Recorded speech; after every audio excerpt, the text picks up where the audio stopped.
everybody, Damo here from the Charter Connection Fishing Charters and the Charter Vessel Diversity out of Gulf Harbour Marina, bringing you another top catch bait and fishing tackle fishing report. Now it's been a pretty interesting week. I personally have been on holiday, that's why there's been a little lapse in reports there for a few days, and I and some friends went and did something that we haven't done for a wee while, and we resurrected the Kinner Cup. Now the Kinner Cup is a large pewter mug that we have, has a list of dates and various tournaments and stuff on it that we've done, and we all put money in, and we take the boat away and we go and do various trips. We do game fishing, we do snapper trips, we do kingy hunts, we do harpooker bottom fishing and stuff like that. This was a snapper trip. This was over behind Coromandel, an area of the coast that I haven't fished a lot recreationally. I have fished there commercially, but this is round the back of Coromandel, so on the eastern seaboard, and basically from the top down to Kawau Bay, and we fished through there in close. And the great thing was, and the not so great thing was about this particular trip was we had some pretty nasty weather to start with, but it got progressively better. Long story short, everywhere we went down that part of the coast, fishing in close, out of the weather, we caught big snapper. I'm talking snapper up to about 9 kgs. There was nothing under 5 kilos, there was nothing small. It was either very, very small or it was the large fish. It was really good. It was a little slow because of the wind. We had a great time. That's all good. We did fish the back of the barrier too on some deeper pins for some harpooker, and we didn't have much success there. In fact, we got sharked, and then we ended up coming in close and doing some shallow water stray lining around a couple of really big rocks that had the surf just pouring all off them, and we had some exceptional fishing in there. Some of the photos you'll see at the end of this, if I can cram it all in inside my allotted time. However, on the way back we decided to fish the Gulf again in some areas that we hadn't been fishing, and this didn't work out to be so successful.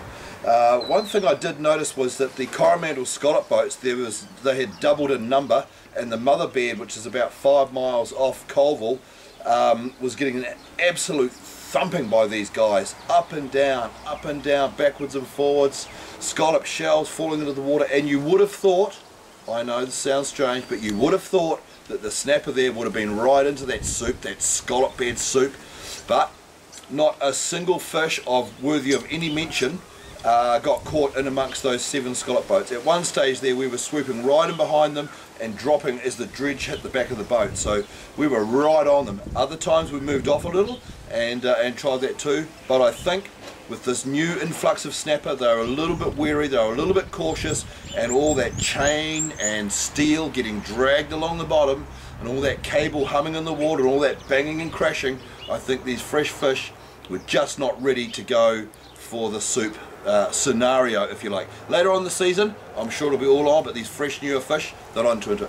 Anyway, we moved in a bit closer, and the hot spot of the moment, if you like, is the worm beds around Motor and the horse mussel buds. What the hell am I saying here? I'm talking too fast, it's too much caffeine, or not enough, or both. The horse mussel beds around the Wangaproa Bay and the Kawau region are really firing on snapper. The last 3 or 5 days have just been really, really good fishing up there. Some beautiful big fish. 5 and 6 kilo fish was sort of the norm throughout the day. I've had calls from buddies, from mates. I've even had a complete stranger ring me up and say, "Hey Damo, I'm onto this awesome patch of fish," and that's sort of where it's been going off. Of course, we knew about this. The longliners have been talking for about 2 weeks now, and it was only really recently that one of the boats reported sort of the 1 ton shot off a morning's work, so pretty good damn fishing in there. I'm going to go to the chart after this and flash you up exactly where, and I'm even going to give you a couple of landmarks for you guys around the coast, or even that are coming out of area to fish in that area where there's a massive horse mussel bed, and you can line up a couple of landmarks and go from there. So it's even better than a GPS mark, because this is completely accurate and it's completely foolproof, so dead easy.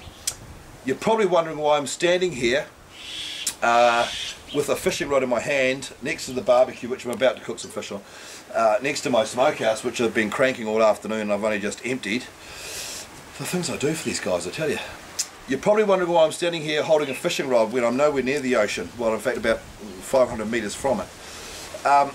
Today at Top Catch in their sale, I got lured into the Top Catch store. They've got the sale on. It's a huge sale. They've got 40 to 50% off some stuff.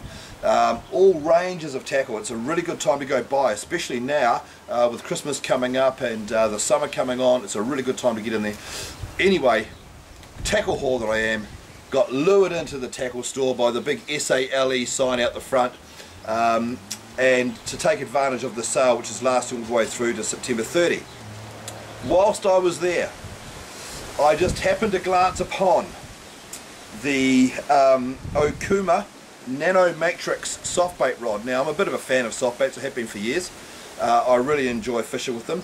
I really enjoy the light tackle side of it. Now this nanotechnology has come a long way, and recently Okuma, who in the past have had not such a good reputation, but lately in the last sort of 5 or 10 years have really stepped up their game, and there's some fantastic innovation stuff coming out. This particular rod is so light, if I don't hold on to it, this 15-knot breeze is going to blow it away. This rod is so light, it's built with a Toray 24-ton graphite coated with a nano resin, so it's extremely light and it's extremely strong. But not only that, there's a couple of features that that caught my eye straight away. It's got an awesome quality heavy duty Alps guides. If you just want to zoom in on those and have a quick look, heavy duty Alps guides. You can tell it's an Alps, it says Alps along there. So if you guys that don't know much about rods or are new to this sort of thing, these are the things to look for: Alps or Fuji guides. The Alps is a very good guide, well used by a lot of custom rod builders. It also has the Pack Bay reel seat. Now something a little different about this reel seat is they've gone for some cork cushioning under your reel. So in these areas where there's a lot of load coming on the graphite, quite often the reel seat will want to creak and move about, and you're not quite getting that correct cushioning on the reel seat of your rod. So another really good thing as well. Now something I always find a real pain in the butt with soft bait rods is they have a short foregrip. This one has got a nice long foregrip. I can put my big scone grammer in it, no problems at all. And not only that, it's made with an EVA. Now EVA, love it or hate it, comes in various forms, and I've never been a great fan of it, but this is a very close weave EVA. If you have a quick look at that, it's very tight, and it's also very light. So strong, durable. My fingers are not sinking into it. It's very good. This is also a two-piece rod, so the joint is very clean, the colour is striking. Overall, I'm very impressed with what I see here, and for a retail price of $199 these days, to find a production rod of this quality with these features for that sort of money is going pretty good. So big ups to them. I've got this one, and a little bit about it I can tell you. If you just want to zoom in on here, let's have a little look here at these numbers. This here is basically the NanoMatrix, is the S, is the NM there. It's 7 foot and 2 inches tall, and it's the medium heavy duty. So it's not for your lightest braids. It's got a rating of 6 to 10 kg. Now these ratings here, I tend to sort of ignore those a little and drop them back. So I would fish probably 10 pound to 15 pound braid on this as an absolute maximum. And there's your length in metric as well. So all in all, when you're buying a rod, you can look at these numbers and now you'll be able to decipher what they are using a little bit of common sense. All in all, very happy with that. Can't wait to try it. Going to match up to a nice little reel I've got in mind for that.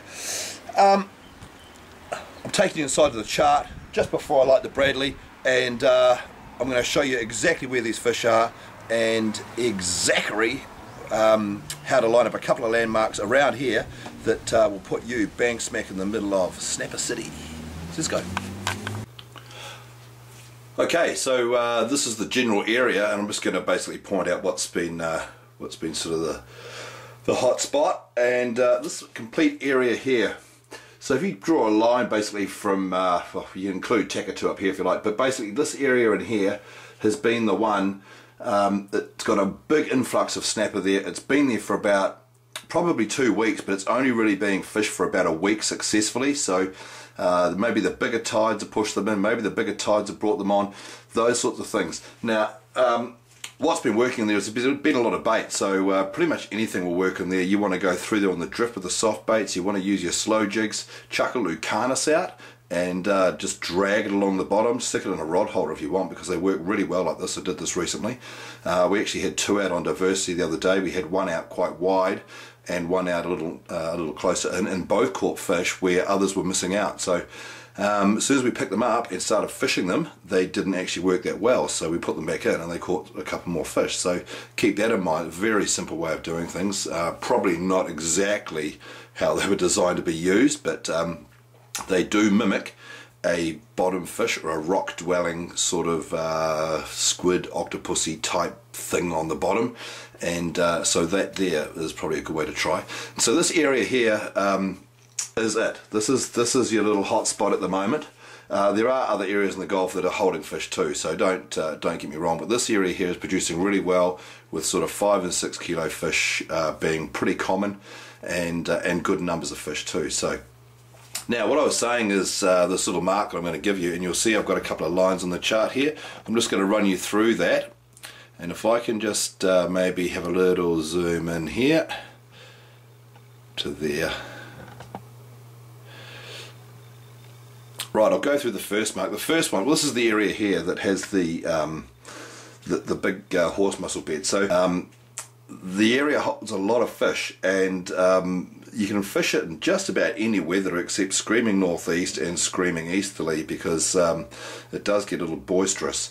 As you can see, it's very easy to line up. What I've got is I've got a couple of marks, and if I just come out a little more there, you'll see I'm lining up the northern tip of Motuora Island with the northern or eastern end of Mota Reka Reka Island. Now Mota Reka Reka is the one with the old wreck in the corner, and then I line up Pudding Island, the high point of Pudding Island, with the high point up the valley. So if you look straight up the Maharangi, not the Maharangi Harbour, straight up the little creek at Tihuri Bay here, straight up there, line up the Pudding Island with the high point up the valley, which is about 140 metres, and have those two in line, you'll be bang smack in the centre of it. It's quite a big area, so it doesn't matter if you get it slightly wrong, but that area there has been producing exceptionally well. So again, your soft baits and other baits, especially cut baits, in the evenings I would anchor in Burley, because I think it's just going to be a real winner there. So that there is the gold at the moment. So there's a lot going on in the Gulf, and it's all pretty damn good. Now there are other areas that are catching fish too, but like I said, this is one of the prime hot spots. So there you have it. It's a good oil, and a little bit about some of the new fishing technology coming through. It's been an awesome week. There's more really good fishing coming. However, we do have, it looks like, onshore breeze of about 20-25 knots for about the next, I'm going to say till Wednesday, so there's going to be a little bit of grubby stuff. However, in this inshore area you do have good launching at Sandspit, which is a sheltered launch, so the boat won't get knocked around, and we do also have relative shelter from the islands, like there's inside Motuora, there's inside Kawau itself, Kawau Bay, which will have fish in it. Get into this area, have some fun out there, and it's really going to go pretty good. So the easterly will stir it up. That always moves a bit of bait around, keeps the fish active, keeps them from lying around on the bottom doing nothing, and at the moment that's the spot to be, so use it to your advantage. Catch us on Facebook, Diversity-Fishing, and jump in with the rest of the crew there and be in to win. We just gave away a bunch of jitterbugs. A little before that there was the $100 Rustler net. I do have another promotion coming up real soon, so get in, like, and then you'll be in the loop, and we'll keep you up to date with what's coming up and what sort of awesome stuff we're giving away. The next thing's pretty cool, so I'm keeping that under wraps just for now.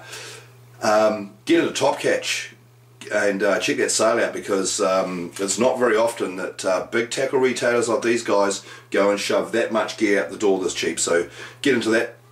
The other thing is, if you want to see what's going on, subscribe to this on YouTube, or keep an eye on it on fishing.net.nz, the best fishing website in the Southern Hemisphere, and you'll be able to see what's going on. Have a look in fishing reports on Right Now and Diversity. We update pretty much every day that we're out, and we tell you what's going on. I'm back from holiday. Fish, you better watch out, because here I come. This is Damo from the Charter Connection Fishing Charters and the Charter Vessel Diversity, signing off.